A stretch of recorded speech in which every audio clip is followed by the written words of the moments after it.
Good morning সকলকে। আজ সোমবার, তাই সকাল সকাল উঠে গিয়েছি আর স্নান সেরে চলে এলাম সোজা রান্নাঘরে বাচ্চাদের টিফিনে।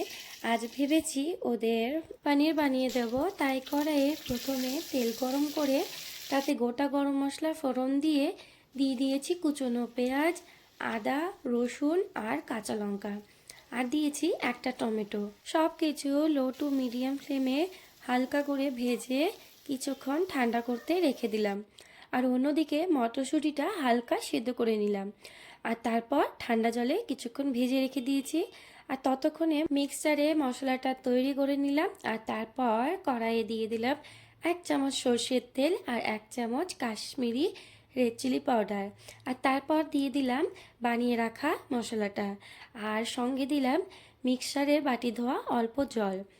আর তারপরে ভালোভাবে নাড়াচাড়া করে দিয়ে দিয়েছি পনির ও মটরশুঁটি।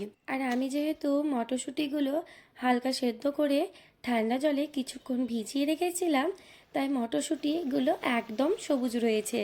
আর শীতের সময় ফ্রেশ মাটার দিয়ে মটর পনির খেতে বেশ ভালোই লাগে। তো এদিকে গ্রেভিটা রেডি হয়ে গেল। এবার দিয়ে দিলাম সামান্য ধনেপাতা কুচি, আর পরে থেকে দিলাম গ্রেট করে রাখা পনির। ব্যাস, এবার রেডি। টিফিনে প্যাক করে নিলাম আর সঙ্গে প্লেটে সাজিয়েও নিলাম নিজে খাবো বলে। তা আজ আসি, টাটা।